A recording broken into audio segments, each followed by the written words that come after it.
Capítulo XV. Una invitación por escrito. Al día siguiente, 9 de noviembre, me desperté muy tarde. Había dormido 12 horas. Vino Consejo, según su costumbre, a saber cómo el señor había pasado la noche y a ofrecerle sus servicios. Había dejado a su amigo el canadiense durmiendo como si no hubiera hecho ni tenido que hacer otra cosa en toda su vida.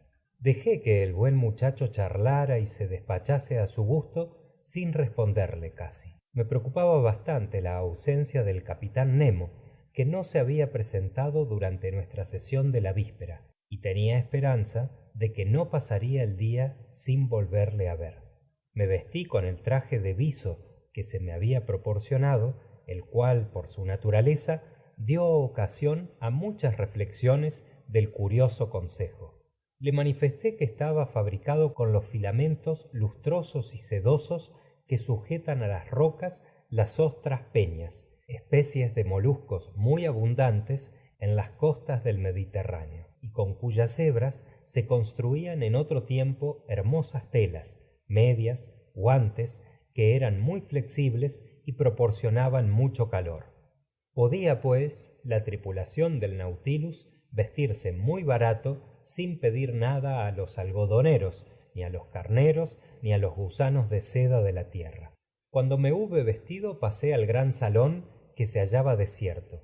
Allí me dediqué al estudio de aquellos tesoros de conchas amontonadas en los armarios, y registré también colecciones de yerbas y plantas marinas muy raras que, aunque secas, conservaban sus admirables y variados colores. Entre aquellas preciosas hidrófitas pude notar perfectamente las cladóstefas verticíleas, las padinas o colas de pavo real, las caulerpas de hojas de viña, los calitamos graníferos, las delicadas ceramias de color escarlata, los agaros en forma de abanico, los acetábulos semejantes a setas muy deprimidas y que durante mucho tiempo fueron clasificadas entre los zoófitos. En fin, toda una serie de numerosos fucos. Pasó el día entero sin que me viese honrado con la visita del capitán Nemo. Las puertas de comunicación del salón no se abrieron, porque no se quería, quizá, que nos hastiásemos de observar aquellas inmensas maravillas. La dirección del Nautilus era entonces al es-nordeste. Su velocidad unas 12 millas. La profundidad variaba entre 50 y 60 metros. Al otro día, 10 de noviembre, el mismo abandono, la misma soledad. No vi a nadie de la tripulación, y Ned y Consejo pasaron la mayor parte del día a mi lado, asombrándose, como yo, de la inexplicable ausencia del capitán. ¿Estaba enfermo acaso aquel hombre singular? ¿Quería modificar sus proyectos respecto a nosotros? Después de todo, según las observaciones de Consejo, gozábamos de una absoluta libertad y se nos alimentaba perfectamente. Nuestro jefe se atenía, pues, a los términos del tratado. Y no pudimos quejarnos, porque la singularidad misma de nuestro destino nos reservaba por otra parte tan hermosas compensaciones que no teníamos ni aún derecho de acusarle. En este día di principio al diario de estas aventuras, lo que me ha permitido contarlas con la más escrupulosa exactitud. Y detalle curioso, lo escribí en un papel fabricado con el sostero marino. El 11 de noviembre, muy de madrugada, comprendí, por el aire fresco que se había esparcido en el interior del Nautilus, que habíamos vuelto a la superficie del océano para renovar las provisiones de oxígeno. Me dirigí hacia la escalera central y subí a la plataforma. Eran las 6. La atmósfera estaba cubierta, la mar en calma, apenas había oleaje. ¿Vendría allí el capitán Nemo, a quien creía encontrar? Solo pude distinguir al timonel, aprisionado en su jaula de cristal. Sentado en la saliente producida por el casco de la canoa, aspiré por largo rato, con delicia, las emanaciones salinas. Poco a poco se disipó la bruma bajo la acción de los rayos solares, y el astro esplendoroso y radiante asomaba en el horizonte oriental. El mar se inflamó bajo su mirada como un reguero de pólvora, y las nubes, esparcidas por las alturas, tomaron tonos muy vivos, admirablemente matizados, y por sus formas caprichosas anunciaron viento para todo el día, formando la lengua de gato. ¿Qué importaba el viento al Nautilus si no habían de llegar a él las tempestades? Estaba contemplando con emoción aquella risueña salida del sol, tan alegre, tan vivificante, cuando oí que subía alguno a la plataforma. Me preparaba a saludar al capitán Nemo, y fue su segundo el que se presentó, adelantándose por la plataforma como si no se apercibiera de mi presencia en ella. Tomando un poderoso anteojo, le dirigió a todos los puntos del horizonte, examinándolos con una extremada atención. Y hecho este examen, se aproximó a la entrada, pronunciando una frase cuyos términos exactos voy a reproducir. He conseguido recordarla porque todas las mañanas pude oírla en idénticas condiciones. He aquí la frase: Nautron respoc lorni virch. ¿Qué es lo que significaba? No podría decirlo. Pronunciadas estas palabras, volvió a bajar el segundo, y yo, calculando que el Nautilus iba a emprender su navegación submarina, volví a penetrar en las entrañas del monstruo, y me dirigí a mi habitación. Transcurrieron 5 días sin que se modificase la situación, y todas las mañanas subía a la plataforma, oía pronunciar la misma frase, que con tono solemne decía el mismo individuo, y el capitán Nemo no aparecía por ninguna parte. Me había yo resignado a la conformidad de no verle ya, cuando el 16 de noviembre, al entrar en mi cuarto con Ned y Consejo, hallé sobre la mesa una esquela dirigida a mí. La abrí con impaciencia. Estaba escrita con una letra clara, pero algún tanto gótica, y que recordaba los tipos alemanes. La esquela estaba concebida en estos términos: Señor profesor Aronnax, a bordo del Nautilus, 16 de noviembre de 1867. El capitán Nemo invita al señor profesor Aronnax a una partida de caza que tendrá lugar mañana por la mañana en sus bosques de la isla Crespo. Espera que no habrá nada que le impida asistir, y vería con mucho gusto que concurrieran también sus compañeros. El comandante del Nautilus, capitán Nemo. ¡Una casa!, exclamó Ned. Y en sus bosques de la isla Crespo, añadió Consejo. ¿Irá acaso a tierra este caballero particular?, repuso Ned Land. Así aparece claramente indicado, dije leyendo otra vez la carta. Es preciso aceptar, replicó el canadiense. Una vez colocados en tierra firme, ya trataremos de tomar nuestro partido. Además, que no me incomodaría si pudiese comer algunos trozos de caza fresca. Sin tratar de conciliar lo que había de contradictorio entre el horror manifestado por el capitán Nemo hacia los continentes y las islas, y la invitación que nos dirigía para cazar en el bosque, me limité a responder: veamos primero dónde está y lo que es esa isla de Crespo.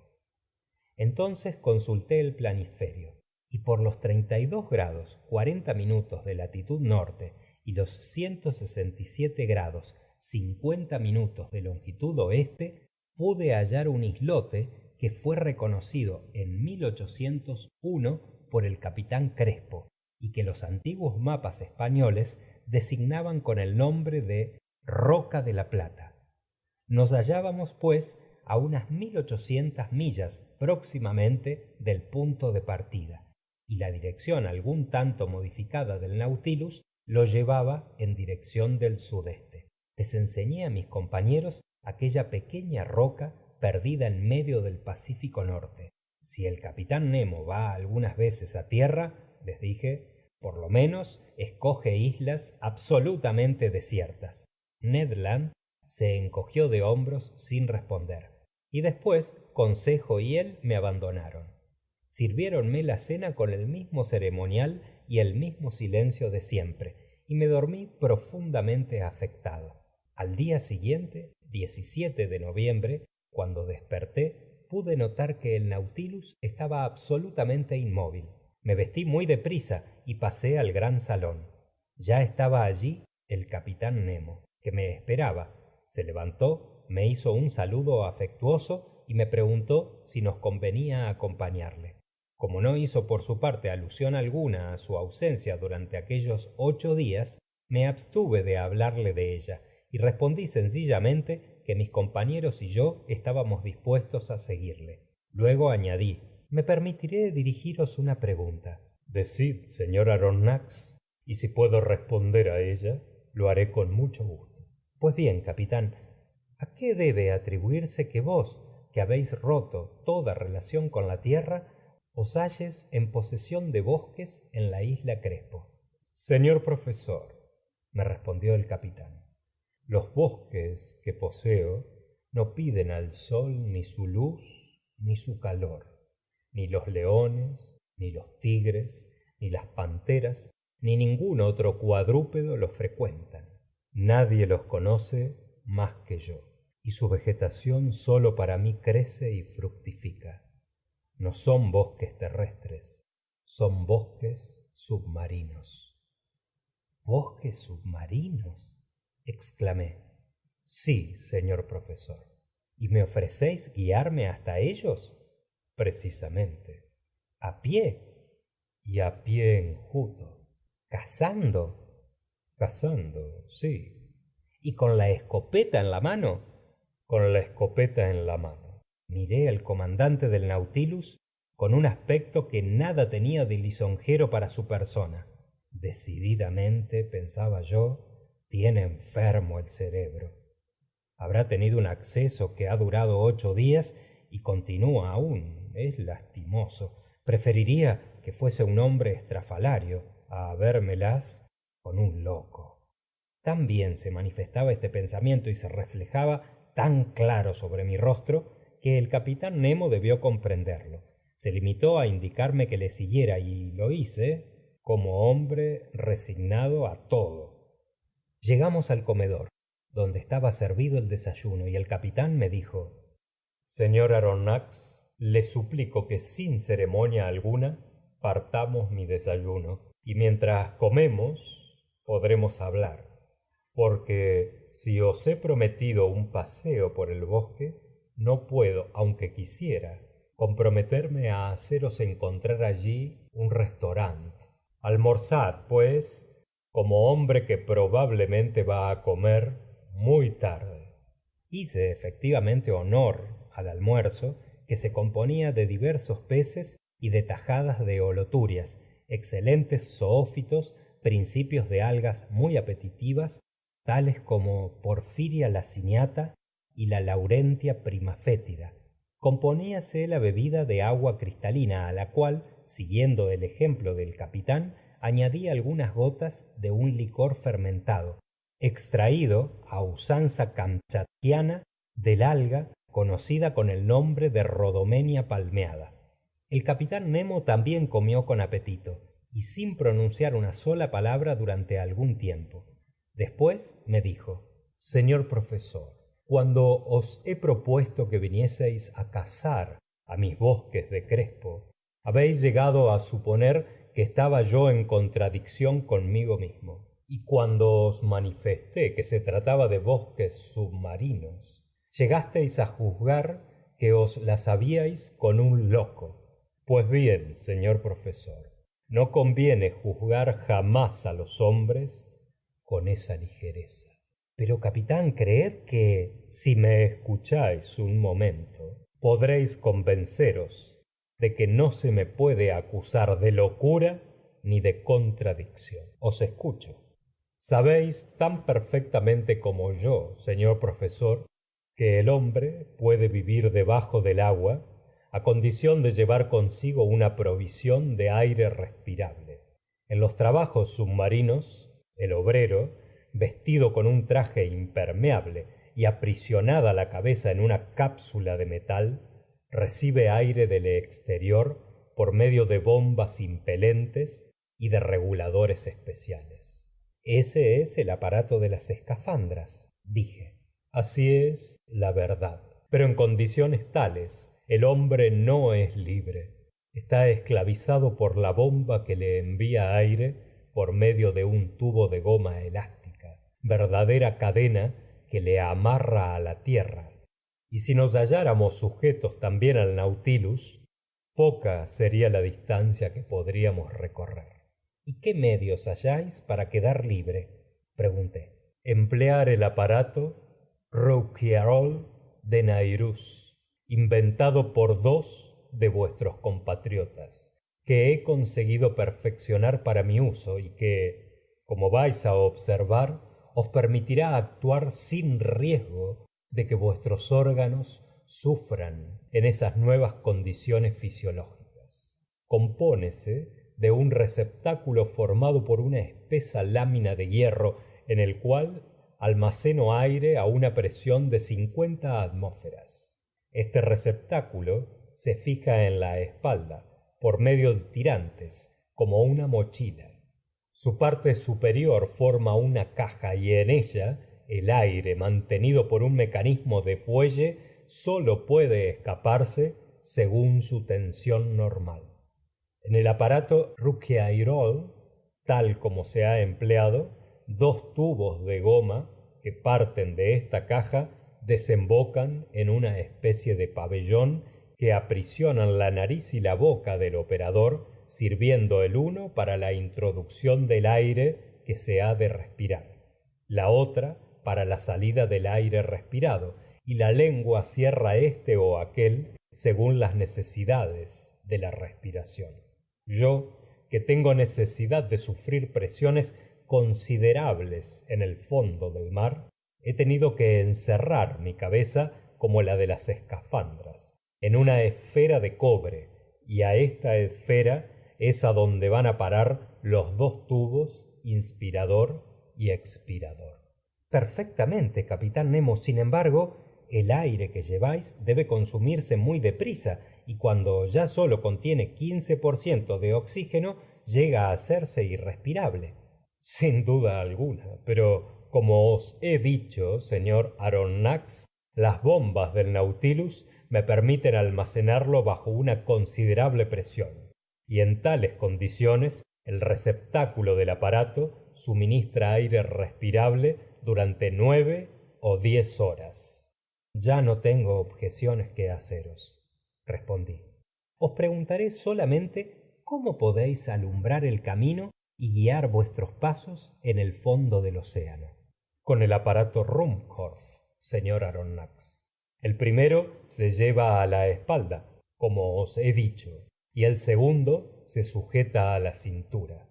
Se compone de una pila de Bunsen que pongo en actividad, no con bicromato de potasa que difícilmente podría proporcionarme, sino con sodio, de que el mar está completamente saturado.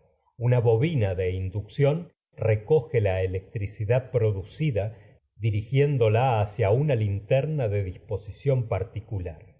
En esa linterna hay una serpentina de cristal que sólo contiene un residuo de gas carbónico. Cuando el aparato funciona, este gas se hace luminoso y da una luz blanquizca y permanente. Así, provisto de todas estas cosas, respiro y veo. Capitán Nemo, dais tan satisfactorias respuestas a todas las objeciones que os presento que no me atrevo ya a dudar. Vuestros aparatos, Rouquayrol y Ruhmkorff, son seguramente buenos. Respecto a la escopeta con que queréis armarme, paréceme que ha de ser difícil el manejo. No creáis que en esa escopeta sea necesaria la pólvora, respondió el capitán. ¿Será un arma de viento? Sin duda alguna. ¿Cómo queríais que fabricase pólvora a bordo, no teniendo salitre, azufre ni carbón?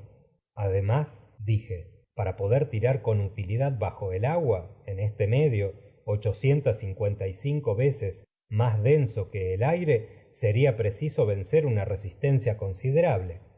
Lo que no sería una razón de peso, pues existen ciertos cañones, perfeccionados después de Fulton por los ingleses Felipe Coles y Barley, por el francés Furey y por el italiano Landi, provistos de un sistema particular de cierre con los cuales puede tirarse en estas condiciones. Os repito, sin embargo, que no teniendo pólvora, la he reemplazado por aire a alta presión, que las bombas del Nautilus me suministran en abundancia, y que debe gastarse con bastante rapidez. Basta para evitar eso usar del que llevo en mi receptáculo Rocairol, que, en caso necesario, me lo suministra por medio de una llave expresamente adaptada allí. Y ya veréis también, señor Aronnax, que no se hacen grandes gastos de aire ni de balas en estas casas submarinas. Me parece que en esta semioscuridad y en medio de líquido tan denso, con relación a la atmósfera, no podrán tener mucha fuerza las balas y sean difícilmente mortales. Sucede precisamente lo contrario. Todos los golpes son mortales y desde el momento en que toca la bala a un animal, cae como herido del rayo. ¿Por qué? Porque no son balas ordinarias las que lanza esta escopeta, sino pequeñas cápsulas de cristal inventadas por el químico austríaco Leniebreck, de las cuales he hecho una gran provisión. Estas cápsulas de cristal, cubiertas de una armadura de acero y que llevan un apéndice de plomo para que tengan peso, son verdaderas botellas de Leyden, en las cuales está forzada la electricidad a muy alta tensión. Al más leve choque se descargan y por poderoso que sea el animal, cae muerto. Debo añadir que estas cápsulas son del número 4 y que la carga de un fusil ordinario puede contener 10. Ya no quiero discutir más, respondí levantándome de la mesa, y voy a tomar desde luego mi escopeta. Además, donde vos vayáis, ¿por qué no había de ir yo? El capitán me condujo hacia la popa del Nautilus, y al pasar delante del camarote de Ned y de Consejo, llamé a mis compañeros, que se nos vinieron a unir inmediatamente. Llegamos a una salita situada cerca del cuarto de las máquinas, y nos detuvimos allí para tomar nuestros trajes de paseo. Fin del capítulo 15.